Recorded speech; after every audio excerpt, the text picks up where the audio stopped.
Bank में खाता हर किसी का ही होता है, लेकिन इसके नियमों के बारे में अधिकतर लोगों को जानकारी ही नहीं होती है। लोग बैंक में अपने पैसों को जमा करके तो रखते हैं, लेकिन वो कितनी लिमिट तक इसमें पैसा जमा करवा सकते हैं, इसके बारे में शायद ही सबको मालूम हो। तो अगर आप भी इस जानकारी से अनजान हैं, तो आज की हमारी ये खबर आपके बेहद काम की है। इसे लेकर आरबीआई ने नियमों का खुलासा किया है। आपके लिए ये नियमों की जानकारी बहुत जरूरी है, नहीं तो आप अपनी मेहनत की कमाई से हाथ धो बैठेंगे। मेरा नाम है दीप्ति और आप देख रहे हो दीप्ति रावराने यूट्यूब चैनल। नौकरी में हो चाहे बिजनेस में, हर कोई अपनी मेहनत की कमाई में से कुछ हिस्सा निकालकर उसे अपने भविष्य के लिए सेव करके रखता ही है। इसके लिए अधिकतर लोगों के द्वारा अपने बैंक खाते का इस्तेमाल किया जाता है। लोग अपने बैंक खाते में अपना पैसा जमा करवाते हैं। हर कोई सुरक्षा को देखकर बैंक में पैसे रखना ही पसंद करता है, लेकिन क्या बैंक में आपकी पूरी रकम सुरक्षित है? अब सवाल ये उठता है कि अगर बैंक डूब जाए या दिवालिया हो जाए तो क्या ग्राहक की पाई लौट आएगी? इसका जवाब है नहीं। इस पर जानकारी देते हुए हम आपको बता दें कि अगर कोई बैंक डूब जाता है तो उस बैंक में ग्राहकों की 5 लाख रुपए तक की जमा ही सिक्योर्ड है। इससे पहले यह लिमिट 1 लाख रुपए तक थी, लेकिन बजट 2020 में वित्त मंत्री के द्वारा इसे बढ़ाकर 5 लाख रुपए कर दिया गया।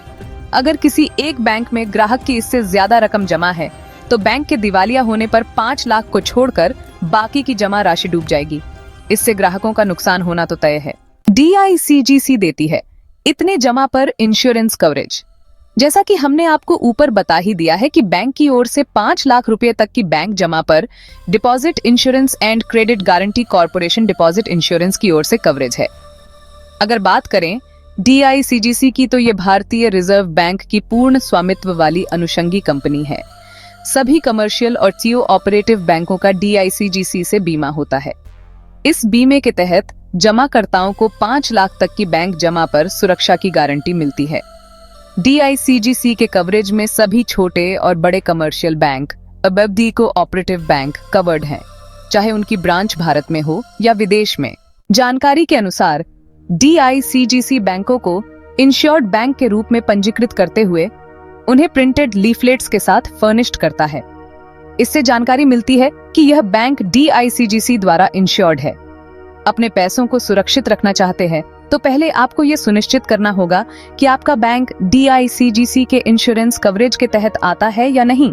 इस बारे में शाखा अधिकारी से पूछताछ कर सकते हैं। एक ही बैंक में हो कई खाते तो क्या होगा?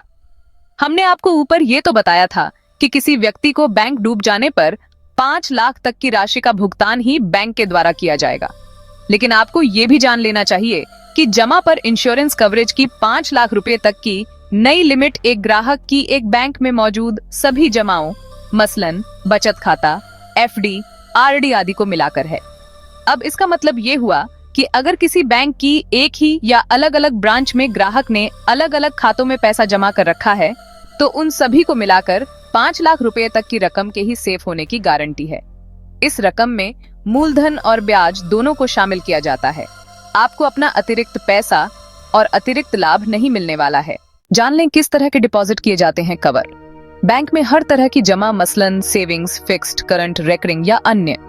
विदेशी सरकार द्वारा जमा, इंटरबैंक डिपॉजिट, केंद्र या राज्य सरकार का डिपॉजिट, राज्य के भूमि विकास बैंक की जमा, रिजर्व बैंक की मंजूरी से छूट प्राप्त कोई डिपॉजिट, भारत से बाहर का कोई डिपॉजिट। जॉइंट अकाउंट होने पर कितना मिलेगा पैसा?